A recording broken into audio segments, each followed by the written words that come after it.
This is not a drill. This is point zero, the beginning of a new chapter in motorsport history. This is the Tag Heuer Porsche Fórmula E debut. Finally. 14 races, 12 cities. Bye-bye comfort zone. Hello Neil, hello Andre. Strapped to a battery at 280? That's our idea of fun. This is Porsche. This is you. This is us. This is teamwork. You're part of it. Attack mode. Catch us if you can. This is season 6. This is our start from zero. A rush worth sharing, liking, loving, feeling. Always close. Maybe not that close. On the track and off the grid. Right to your screen. We are hungry to start from zero. Bueno, el día de hoy nos encontramos nuevamente en el autódromo Hermanos Rodrigues porque fuimos invitados por Porsche para presenciar su participación en la Fórmula E. Es la primera temporada que estará participando y tiene una línea de aprendizaje que sobreponer. Han tenido muy buenos resultados en la primera fecha, después en Chile fue algo caótico, pero es parte de un proceso que el equipo de Motorsport sabe que tiene que lidiar, pero déjenme decirles que si hay algo que sabe hacer muy bien Porsche, es la parte de deporte motor. Así que estamos muy intrigados de ver cómo se va a desarrollar el día de hoy. Tienen dos pilotazos, uno de ellos, André Lotterer, múltiples veces campeón de Le Mans, que ahora está incursionando en este equipo. Él ya tiene experiencia en la Fórmula E, así que será cuestión de tiempo de ver cómo es que empieza a hacerse su camino hacia la punta. El día de ayer tuvimos una experiencia donde también se lanzó el Taycan aquí en México y se pudo ver el compromiso que tiene Porsche para buscar su espacio lo antes posible en esta categoría, que es una categoría muy diferente a lo que ha estado participando Porsche, porque ellos han tenido la dominancia en el WEC, han tenido la dominancia en carreras de resistencia, pero esto es completamente diferente. La Fórmula E se trata más sobre la eficiencia, sobre el uso de los recursos, buscar también mantener un desempeño, pero el ahorro de la batería con el fin de que puedan durar toda la carrera, así que no es tan a la ligera. Es un punto y aparte. Es un nuevo episodio, un nuevo capítulo para la marca alemana y vamos a ver cómo se desarrolla. En este momento me encuentro en los pits caminando, me dirijo hacia el pit de Porsche para que puedan ver un poco de las imágenes de cómo se están preparando. Después va a venir la práctica 2, va a venir la clasificación y de una vez va a hacer la competencia. Así que es un día muy cargado en donde la agenda está muy apretada, los nervios también están muy tensos, porque tienen que resolver no solamente la parte de desempeño, sino también buscar estar por el liderato. Aquí justamente estamos en el pit y notarán que ya hay trabajos que se están haciendo a ambos vehículos, las revisiones exhaustivas se están buscando también. Atrás hay un equipo de ingenieros que están haciendo un análisis de todo lo que han podido practicar y aprender en la primera prueba y también en el shakedown del día de ayer, y sobre todo hacen simulaciones, están buscando simular lo que es la carrera con el fin de poder tener una idea de cómo va a ser la estrategia. Tanto Nel Gianni como André Lotterer están ahora conversando con los ingenieros y seguramente estarán tomando la mejor decisión para que en el momento de la práctica 2 puedan tener una fórmula de éxito y también de estrategia para la clasificación. Así que todo esto está a punto de empezar. Vamos a ver cómo se desarrolla aquí en la Fórmula E desde el autódromo Los Hermanos Rodrigues. Shuderick Van getting his eye in, hoping not to drop the ball come qualifying. The first group saw the top drivers out. Alexander Sims, though, had a really tough time. Ended up 0.2 of a second slower than his teammate Max Günther. Both BMWs are going to be really bogged down in the pack. Stoffel Van Dorn did a good job. He was second in the group qualifying. He'll start 10th on the grid. But Sam Bird was the standout. Quickest of anyone in the first group, and he even made it through to Super Pole. André Lotterer out in Group 2, and the Porsche driver managed to go quicker than Sam Bird, despite that big oversteering moment in the stadium section. Nick de Vries was impressive. He managed to book himself a place in Super Pole as well. And Mitch Evans in the Jaguar, also strong, also up into the top 6, meaning Stoffel Van Dorn was pushed out. Felipe Massa had a big lock-up coming into turn 3, and that basically ended his lap. He will start in 19th on the grid. Robin Fry's had a reasonable run. He'll start in 6th position. Oliver Turvey was getting ready to go out in Group 4, but the car broke down on him. As a result, he's going to be starting right down at the back of the grid. Big slide for Sebastian Buemi, but it was enough to book himself a place in the Superpole session in the Nissan. Sam Bird was first out in Superpole. He was frustrated with his lap. Ended up being 6th quickest because Sebastian Buemi came and beat him by only 0.08 of a second. Next up, Pascal Wehrlein. He has to take a grid penalty. He'll be starting at the back, but for a while, he was quickest. Andre Lotterer nicked provisional pole position with a very impressive lap from the German. It was either going to be he or Mitch Evans that would start at the front of the CBMM Niobium Mexico City Prix. And it was Lotterer. And it was Porsche for their first pole position in ABB FIA Formula E. Andre Lotterer. Bueno, déjenme comentarles que ya terminó la clasificación y André Lotterer hizo la pole position, así que son muy buenas noticias y que también evidencia el compromiso y la actitud que tiene Porsche en esta ronda de la Fórmula E aquí en México. Ahora solamente nos queda esperar hasta que empiece la carrera, pero estamos seguros que va a venir llena de emociones.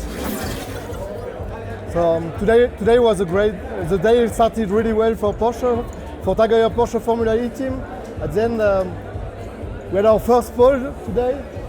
And for us it was something really special. We managed already the first podium at the first race. Until then we had a bit down in Santiago. And today with the pole we confirmed that Porsche is there, the car is quick, and we are ready to go now in the fight in the race. Bueno, me vine hasta el Foro Sol y es por eso que tengo que tener este chaleco que me permite el acceso. Como pueden ver atrás mío la multitud que vino a ver esta carrera. Una carrera que también tiene mucha involucración de fabricantes de automóviles, la mayor cantidad que estén participando en una misma categoría y que también es fascinante por la tecnología que se está implementando al ser 100% eléctrica. Ahora solamente nos queda esperar hasta que empiece la acción. All 5 lights are on and we go green in Mexico City. It's a reasonable start from Lotterer. If anything, Nick de Vries has got a good getaway and he's trying to find the inside line. Evans is through, is he? There's going to be contact. Lotterer is sent off in the Porsche turn 1. He tried to close the door and he couldn't make it stick. And Mitch Evans is into the lead. We see the Nissan colliding with de Vries. Buemi forcing his way through then, up into 2nd place. De Vries covers the inside line. Nico Muller in the black and white Dragon goes to the outside and sweeps around the outside. He's in the wall. He's out of the race after what was a strong performance. Outbraked himself, and that is going to cause a halt. Safety car deployed as they come around the Peraltada. They will all slow down behind the safety car until that car can be removed. Bird's looking like he's making a move. Whoa, sends it, flies one into the stadium section. No pun intended. And he manages to send it through and get up into 3rd place. That was a robust manoeuvre. Here comes Ferrines, Into turn 1. And he's through. Lotterer tries to hang it on, but that compromises him and Nick de Vries gets through. Here's Lucas de Grassi up the inside of Stoffel van Doorn. That is 10th place now for de Grassi. Lotterer has got some advertising attached to him. Oh, another smoke. And he's got front wing problems. Lotterer's done. And the drivers behind are completely blind in that smoke. Into turn 1, and he's still staying out on the circuit. This is a bit bizarre from Lotterer, really. He's managed to lose all of the bodywork. Meanwhile, and here's a look at the replay in the bottom right. Everybody all right?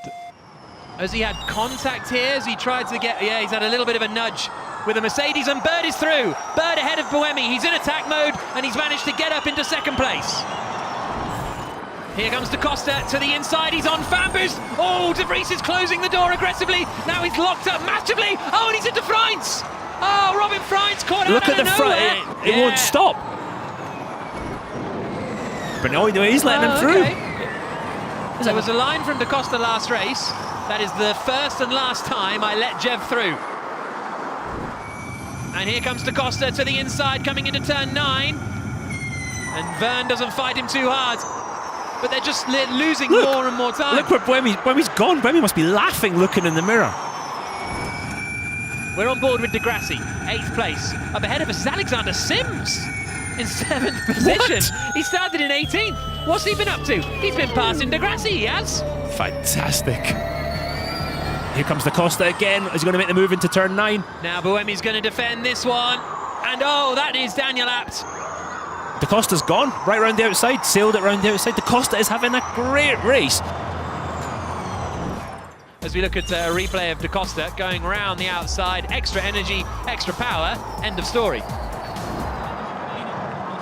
Bird is in his final attack mode now, and that's Da Costa's chance. Da Costa is through, is he? Up into 2nd position. He was side by side with Bird as they exited the stadium section. They're still side by side. Coming through Perrotada, Bird's got extra power, so he should be able to hold on to this one. There's no way of going side by side. Look at the marbles on the outside of the track. You go out there, you're in the wall. Here they come down towards turn 1, and well, that was that Da Costa's chance. Bird's going to try and build the gap now. 1% more than Sam. He's going to have to build the gap because right now I think his attack load's going to run out with 1 lap and 1 minute to go.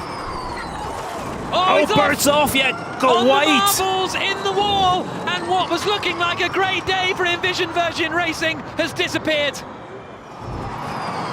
Here's Bird. Well, this is him taking the attack mode, and Da Costa saw the chance. Great driving by both of them. Look, give each other room. Oh, and Bird, see, Da Costa got on the ungrippy bit there. And Da Costa's just trying to get an overlap to get past him, and not enough, nothing doing, and then Bird goes up.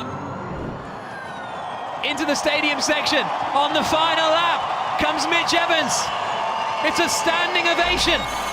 This was the place where Jaguar scored their first big result in the history of Formula E. And is this the place that Mitch Evans really launches himself into being a championship contender? Through the final corner, one of the most dominant races in the history of the championship.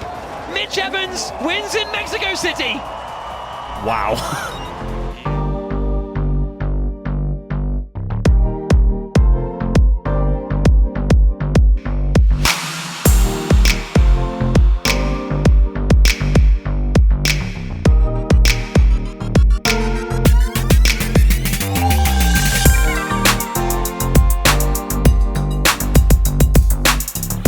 Bueno, déjenme decirles de que lamentablemente las cosas no salieron como estaban esperando y en la primera vuelta hubo un sobrepaso que a mi criterio creo que fue muy agresivo y empezó a tener daños al vehículo de Lotterer hasta que después un efecto dominó se vino encima y prácticamente quedaron fuera de competencia ambos pilotos.